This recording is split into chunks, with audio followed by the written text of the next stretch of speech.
Hello and welcome everyone. I'm delighted to have you join me for topic 8, probability based on frequency, part of our course data exploratory and generalization. In this topic, we'll uncover how probability helps us make sense of uncertainty, how we can predict or understand patterns even when outcomes are uncertain.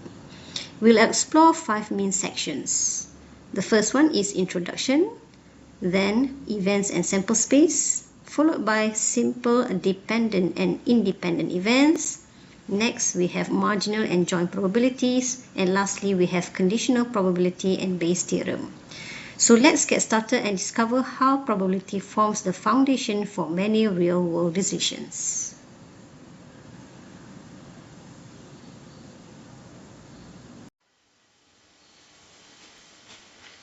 Let's begin with the big picture. Probability acts as a bridge between descriptive statistics and inferential statistics. Descriptive statistics summarize what has already happened, while inferential statistics use probability to make predictions about what might happen. Probability, as its simplest form, measures the likelihood of an event.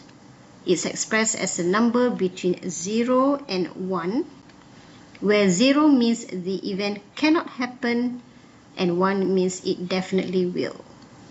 So if you flip a fair coin, the probability of getting heads is 0.5, an equal chance. Now that we understand the meaning of probability, let's see how it's presented visually. Let's take a moment to study this image. First, we have the games of chance. Here, probability helps us to compute the odds and expected returns so players and game designers can quantify risk and fairness. Next, we have the insurance panel, which it depicts a professional reviewing a policy. Insurers rely on probability to estimate the likelihood of events like accidents, illness, or natural disasters. The investment shows charts and coins. Investors and analysts use probabilistic models to forecast returns, evaluate risks, and construct portfolios. Finally, the weather forecasting. Clouds, sun, and maps highlights how meteorologists generate probabilistic forecasts, for example, a 40% chance of rain. These forecasts combine historical data and models to quantify uncertainty and inform the public. All these share the same thing. Probability transforms uncertainty into actionable information.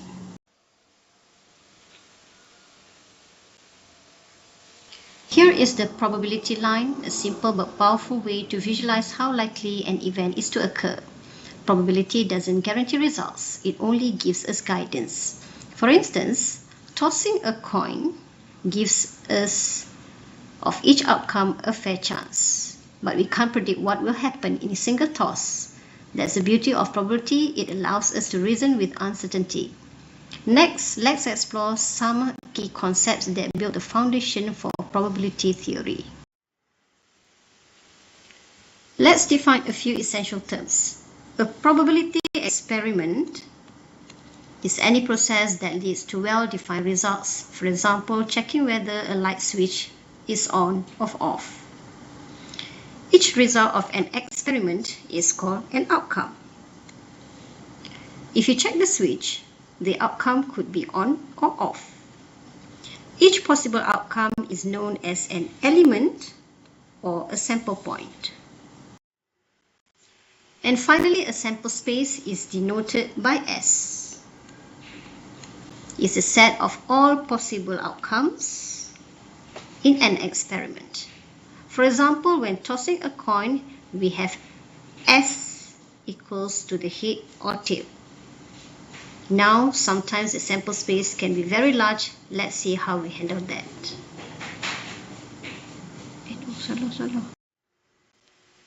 When there are too many outcomes, instead of listing them all, we describe them using a rule or condition. For instance, the S here is where the X is an automobile with a radio function. This statement means we are including all cars that meet that condition without listing each one individually. Now that we know what sample spaces are, let's connect them to the experiments. Now displayed here inside a rectangle is the sample space, which contains several sample points. Each sample point represents one possible outcome of an experiment. Think of each die face as a separate sample point. 1 dot, 2 dots, 3 dots, and so on. Each one is an element of the sample space.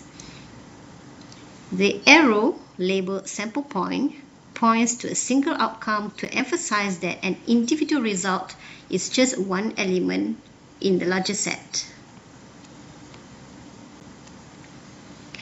Now notice the shaded oval labeled event A.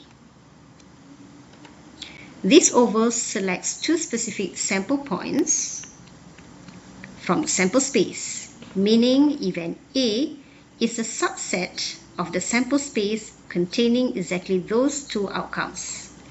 For example, if those dice faces represent the outcomes 5 and 6, then event A could be written as this.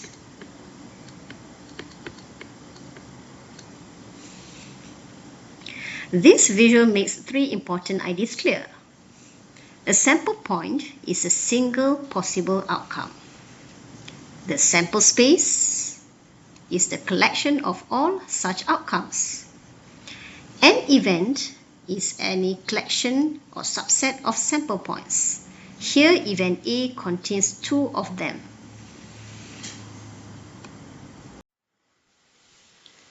Here's how experiments and sample spaces relate.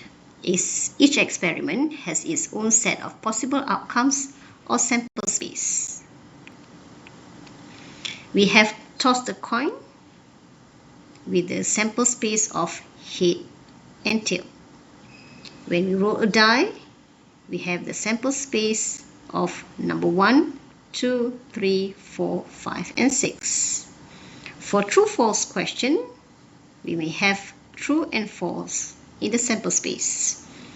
And lastly, if we toss two coins, we have these combinations in the sample space. So each set represents all possible results, and from here we can start calculating probabilities. Let's see how to visualize more complex outcomes using a powerful tool called the tree diagram.